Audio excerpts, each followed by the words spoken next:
राजभर यांनी म्हटलेलं आहे की नरेंद्र मोदी हे विष्णूचे 11वे अवतार आहे. राज पुरोहित हा अडगडीत पडलेला माणूस आहे, त्याला कोण विचारतं. भाजपाने त्याची सद्दी संपवलेली आहे.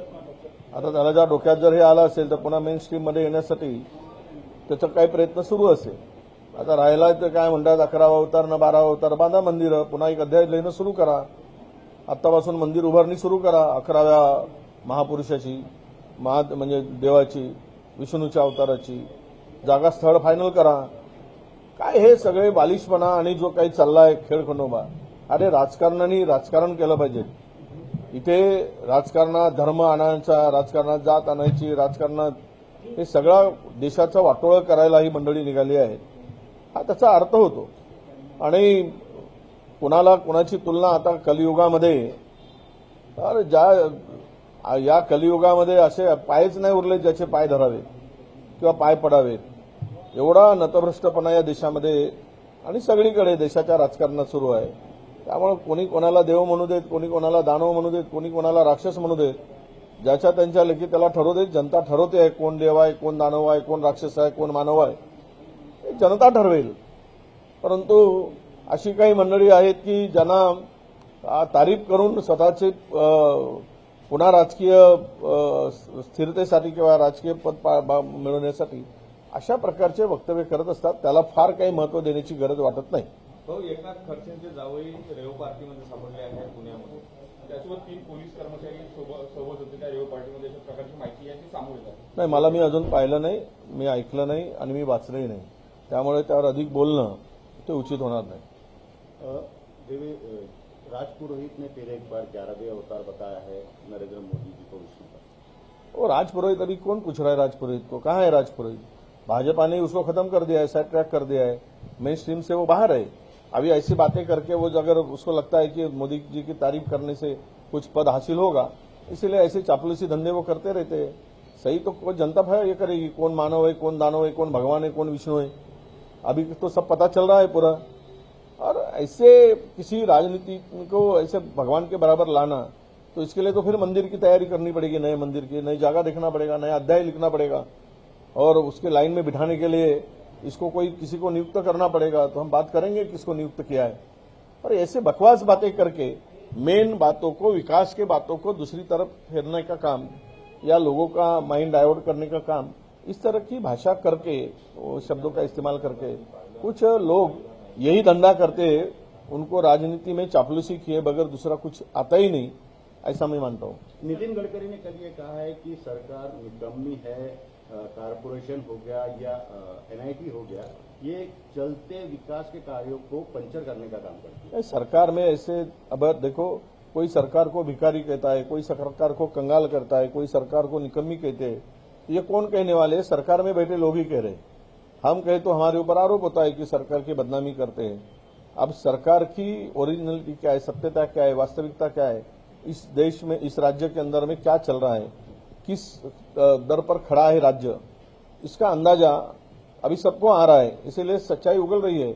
कोई डीसीएम कहते हैं कि पूरा इसका बर्बाद हो चुका है महाराष्ट्र, वाटोड़ा हो गया, वाटोड़ा झाला है मराठी में. इसका मतलब यही होता है कि, और कृषि मंत्री कहते हैं कि राज्य भिखारी हो गया है. तो ये सच है. सब जो लोग धीरे धीरे सच बोलना शुरू कर रहे हैं, तो जनता को सच्चाई पहुंचाने के काम अगर गडकरी साहब करते हैं तो उसको हमने धन्यवाद देना चाहिए गडकरी साहब को कि आप सच्चाई, हमेशा वो सच्चाई की बात करते हैं, चाहे सरकार हो, केंद्र सरकार हो, राज्य सरकार हो. और सत्य बोलने वाले के पीछे हमारे जैसे लोगों को नक्की आनंद होता है, कि आनंद होने से ज्यादा कि सच्चाई जनता के सामने आना, वो लाने का काम सत्ताधारी पार्टी के लोग कर रहे हैं. इसके लिए उनके प्रति हम आभार व्यक्त करते हैं.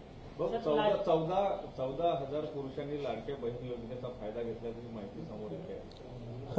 बरं झाले 14,000 भेटले. ते कुठल्या कॅटेगरीमध्ये आहेत माणसं पाहायला पाहिजेत. आतापर्यंत काय झोपले होते काय? मतासाठी राज्याला बर्बाद करून सोडले, सगळ्या योजना बंद पाडून टाकल्या आणि लाडक्या बहीण आणली.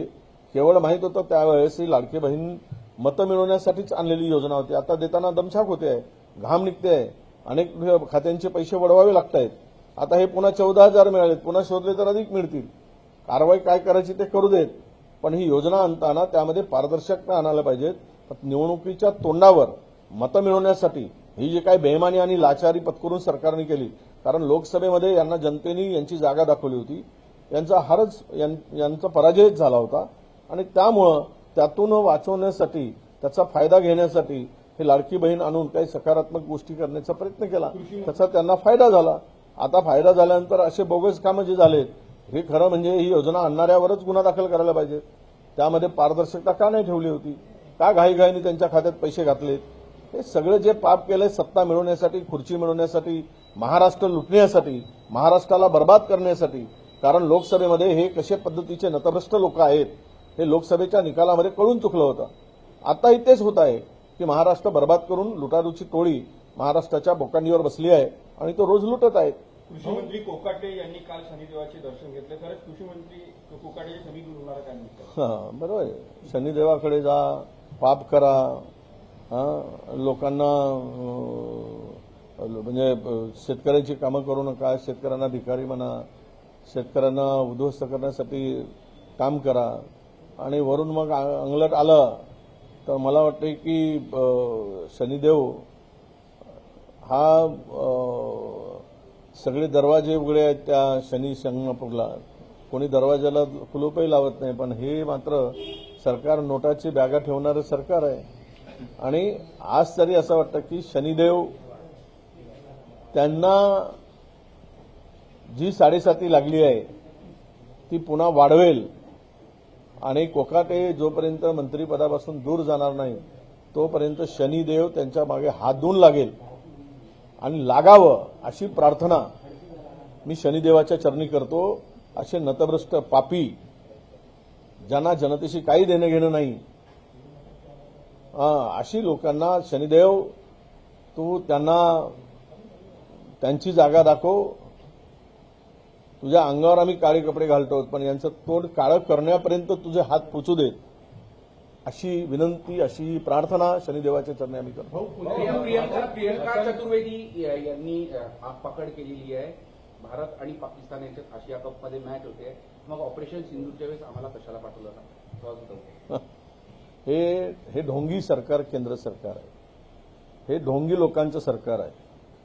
साधू संत महात्मे ईश्वर पांडुरंग भगवान यांचं नाव घेतं. मन में म्हणजे मनात नाही भाव आणि देवा मला पाव अशी जी म्हण आहे ना, तसे हे मनात यांच्या अजिबात देवाबद्दल भाव नाही आहे. हे फक्त मतं मिळवण्यासाठी देवाचं नाव घेतात, ईश्वराचं नाव घेतात. अशी बेमान लोक बसली आहेत की त्यांना त्यामध्ये आता हा विषय आला की पुन्हा नवीन विषय ते काढतील. भारत पाकिस्तानची मॅच आली की प्रियंका चतुर्वेदींनी जे वक्तव्य केलं ते मी पाहिलं, वाचलंय आणि ते खरं बोलले आहेत की तुम्ही आमच्या वेळेस भारत पाकिस्तानच्या संदर्भात काँग्रेसला, विरोधी पक्षांना इतका म्हणजे टोकाची भूमिका घेऊन टीका करत होता आणि आता सिंदूर झाल्यानंतर असं सांगत होता की छाती फक्त फाडायचीच राहिली होती, एवढ्या आविर्भावात सांगत होते. आणि छाती फाडली असते तर तिथे जिना वगैरे कदाचित निघाले असते, त्यामुळे फाडली नाही. अशा ढोंगी सरकारपासून, ढोंगी लोकांपासून, ढोंगी विचारापासून देशातील लोकांनी सावधान राहिलं पाहिजे असं आमचं स्पष्ट मत आहे. हो, हसन मुश्रीफ म्हणाले की मी जर मुख्यमंत्री झालो तर शेतकऱ्यांना 50,000 ऐवजी 1 लाख रुपयाचं अनुदान देईल. लाडकी बहीण योजनेमुळे अनुदान देण्यामध्ये अडचणी येतात. मग असं आहे की हसन मुश्रीफांनी पहिले आम्ही देऊ शकत नाही, मंत्रिमंडळाचा राजीनामा द्यावा आणि मला मुख्यमंत्री करावं म्हणून उपोषणाला बसावं. जनता त्याच्या पाठीमागे राहील. महाराष्ट्रातील लोक त्यांच्या उपोषणाला मदत हे करतील, पाठीमागे उभे होतील. अख्खा महाराष्ट्र उपोषण करेल. ते 7 दिवस करतील तर 7 दिवस करतील. पहिले मंत्रिमंडळातून बाहेर पडून ही मागणी केली असती तर बरं झालं असतं. सामना के अग्रलेख में ऐसा है सगळ्यात महत्वाचं अजित पवारांच्या पक्षात 2 गट झाल्याचं आरोप त्यांची पुतळणी करतात आहे आणि त्यांनी असं म्हटलं की तटकरे जेव्हा पत्ते फेकण्यात येतात तेव्हा तिथे मारहाण होते, पण अजित पवारांवर जेव्हा आरोप होतात तेव्हा त्यांच्या पाठीमागे काही नव्हतं. कुठेतरी अजित पवार गटामध्ये 2 गट झाल्याचं ते रोहित पवार मला वाटत नाही. हे पक्ष राष्ट्रवादी पक्ष असा पक्ष आहे ज्याला नेहमी सत्ता लागते, बिना सत्तेशिवाय जगू शकत नाही. जसं माशाला पाणी लागतं तर मासा बिना पाण्याने जगू शकत नाही, तसा हा पक्ष आहे की यांना सत्ता नसेल तर हा पक्ष जगू शकत नाही. हा पक्ष तुरंत मरेल. त्यामुळे ते भांडतील, काही करतील, पण सत्तेला चिपकून राहतील. सत्तेला चिपकलेले हे मुंगळे आहेत. त्यामुळे जसे गुळाला चिपकलेले जे असतात तसे त्या पद्धतीने सत्तेला चिपकलेले मुळे आहेत. त्यामुळे हे सत्ता विगाळ आपसातला वगैरे हे यांना दुय्यम आहे. म्हणजे त्यामुळे यावर अधिक काही चर्चा करण्याची मला वाटते गरज वाटत. सामना के अग्रलेख में ऐसा आया है कि उपराष्ट्रपति धनखड़ के राजीनामे को लेके अब बीजेपी और आरएसएस में टकराव चालू हो गया। अब वो देखिए, वो टकराव उनका अंतर्गत क्या है, उसका रिजाइन क्यों हुआ है, इसके बारे में सब लोग अभी अचंभित है। कुछ बातें उन्होंने सच्ची कही थी किसान के प्रति, कुछ बातें उन्होंने जो कही थी जो जहां वहां के सुप्रीम कोर्ट के जज के बारे में जो महाअभियोग जो चलाना था, उस ऐसे अटकलें आ रही है। सच्चाई क्या है अभी और सामने आने की है। पर जिस तरह से उपराष्ट्रपति पद पर आसीन आदमी का रिजाइन लिया गया, ऐसा मैं समझता हूं, जो ड्राफ्ट करके आया था, तो इसका मतलब यही है कि यहां पे डेमोक्रेसी नहीं है। सरकार के खिलाफ में कोई अगर सरकार का ही आदमी एक शब्द भी उल्टा सीधा बात करता है तो उसको सत्ता से पदच्युत किया जाता है, और यही किया गया है। चाहे कोई भी कितना भी बड़ा हो, वो लोग सरकार में बैठे मुख्य पद पर आसीन यही चाहते हैं, और उसी का वो परिणाम है। और आने वाले दिनों में ये सच्चाई सामने आएगी, तब उसके ऊपर हम भाषण करेंगे, बात करेंगे।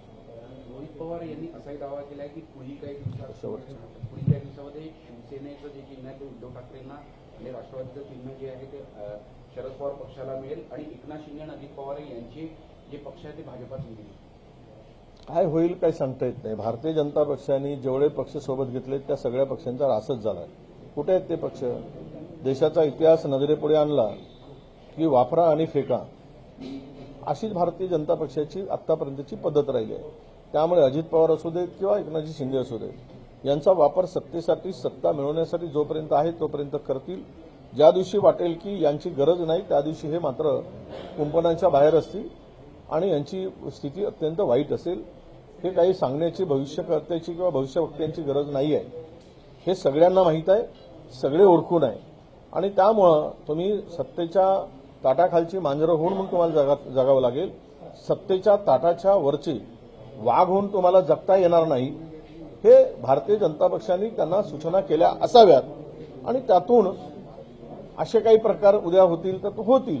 पण एक खरं आहे की सर्वोच्च न्यायालयाने आता हा निकाल जो ऑगस्टपर्यंत थांबवला होता, ऑगस्टच्या मला वाटतं काही तारीख दिली, तो निकाल आल्यावर काय आहे सर्वोच्च न्यायालयाचा निकाल, कारण अशा देशामध्ये जगामध्ये असं कुठेच नाही की पक्षाची स्प्लिट झाल्यानंतर या पक्षाच्या वरचा निर्णय अंतिम होण्यासाठी 1.5-2 वर्ष वाट बघावी लागते।